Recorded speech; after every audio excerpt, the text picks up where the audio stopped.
All right, and these problems, they asked me to find the domain and the y-intercept, okay? Just randomly, but that's okay. Domain. If you have a fraction, remember the denominator cannot be 0. This is the denominator, cannot be 0. So the domain will be, they'll just write it like, if x was -3, this denominator would be 0, right? -3 plus 3.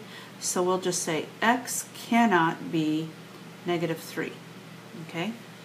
The next thing is they said find the y-intercept. How do you find a y-intercept? You let x be 0. Let x equals 0. So to find the y-intercept, it would just be 0 plus 8, which is 8, over 0 plus 3, which is 3. So the y-intercept is officially x is 0 and y is 8/3. All right, that was that problem.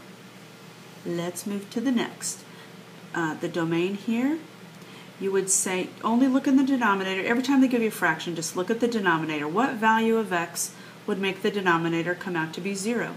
Well, it would be 1. So you'll just say x cannot be equal to 1. That's the domain. The next thing is they ask us to find the y-intercept. To find the y-intercept, you let x equals 0. So it looks like in the numerator we'd have a 1, and the denominator we'd have -1, which is -1. So if you let x be 0, then y comes out to be -1. So there's our y-intercept. Let's look at this one here. It says f of x is equal to 3x plus 4. This is not a fraction. It's just the equation of a line. And I don't see any reason why there's going to be a restriction. If it's a fraction, the denominator can't be 0. And if it's a square root, inside the square root can't be negative. But this has neither of those. So I'm going to say the domain is all reals.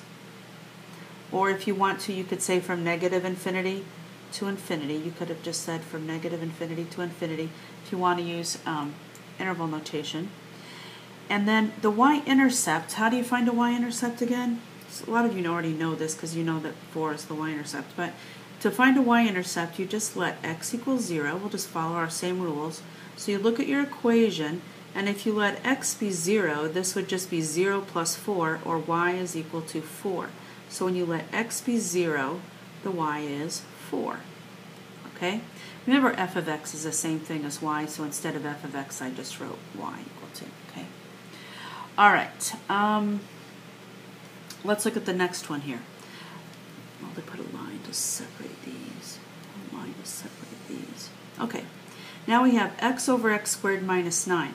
So it looks like to me, if you set this equal to 0, you could say x squared minus 9 equal to 0.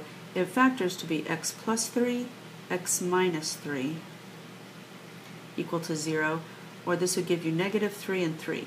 So those are the values that x cannot be. So, so we could just say for domain, you could say x does not equal -3 or 3. All right?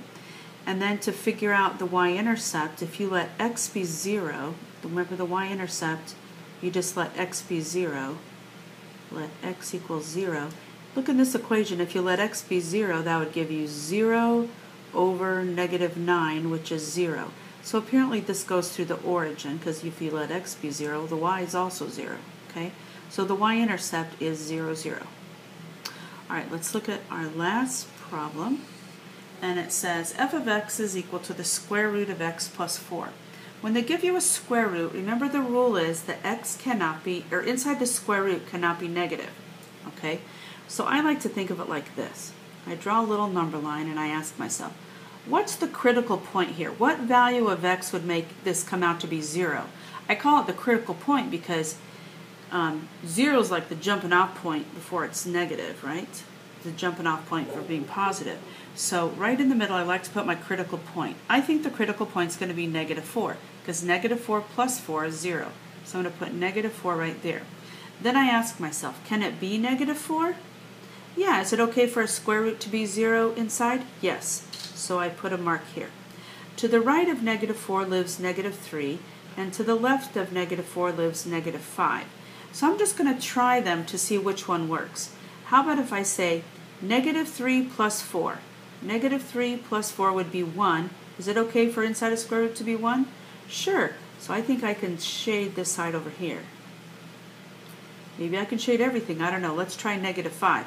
Negative 5 plus 4 is negative 1. You can't have a negative inside the square root, so we're going to say this is our answer. So for domain, we could say x is greater than or equal to negative 4. Or if you wanted to write domain in interval notation, you could say the domain goes from negative 4 to infinity. And it would look like that. Sorry, let me push that up just a smidge. All right, so this one, either x is greater than negative 4, or it might be written negative 4 to infinity. All right, so this was finding domain and finding x-intercepts.